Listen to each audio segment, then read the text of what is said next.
Hello, my name is Bill, and I'm on the staff here at the Pseudocom Planetarium at Adventure Science Center here in Nashville, and I want to welcome you to our April edition of our online version of Night Watch. We'll begin with the moon phases for this month and find the moon will be at its last quarter phase on April 4th, new moon when it's invisible as seen from the Earth on the 11th, first quarter moon on the 20th, followed by the full moon for this month on the 26th. Now as we look into our current evening sky at about 9:30 p.m. Central Daylight Time, we find that the planet Mars continues to reside in the western sky, up high, moving from the constellation Taurus into the constellation Gemini the Twins. Look for the beautiful thin crescent moon to be just below the planet Mars on the 16th and just above the planet Mars on the 17th. As we look toward the southern part of the sky and then up high, almost overhead, around 9:30 p.m., we can spot the constellation Leo the Lion, which also can be used to help you determine how much light pollution you have in your sky. What is light pollution?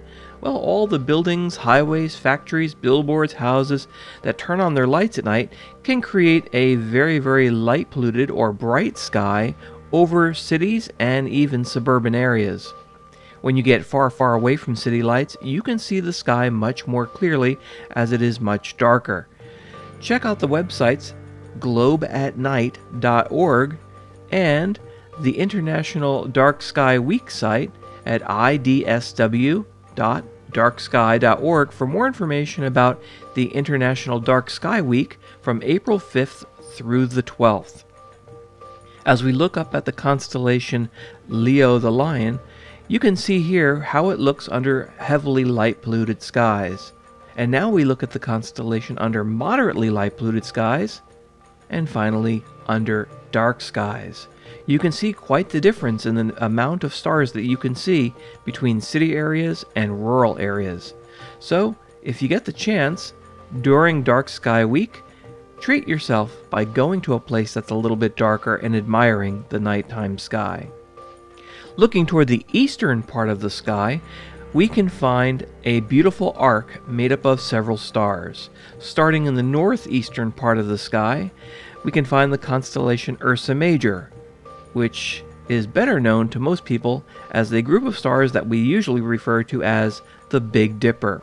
Taking the handle of the Big Dipper from the northeastern part of the sky and using the handle as an arc, you can arc down to a orange-colored star in the constellation Boötes, the herdsman, known as Arcturus. And then if you continue that arc toward the south, you find the blue-white star Spica in the constellation Virgo. The way to remember this arc is that you go from the handle of the Big Dipper and you arc to Arcturus, then speed on to Spica. As we now move to the morning sky, about 5 a.m. before sunrise, looking toward the southeast, we now have the planets Jupiter and Saturn visible in the sky, appearing as two star-like objects. Jupiter appears bright white, while Saturn appears sort of as a yellowish or cream-colored star-like object to the right of Jupiter, and a little bit higher in the sky. As it turns out, the crescent moon will pass by Saturn on the morning of the 6th, and Jupiter on the morning of the 7th. Now don't forget, if you can't remember everything I've mentioned during this online edition of Night Watch, you can go online and find a printable version of our star chart. Once again, my name is Bill. I want to thank you for listening to our online edition of Night Watch. Don't forget to check out our website, adventuresci.org, for more information about all of our programs at the Pseudocom Planetarium. We are currently open Thursdays through Mondays, and we have a variety of astronomy, science, and laser programs under the stars. So check them all out. Thanks again for listening and watching.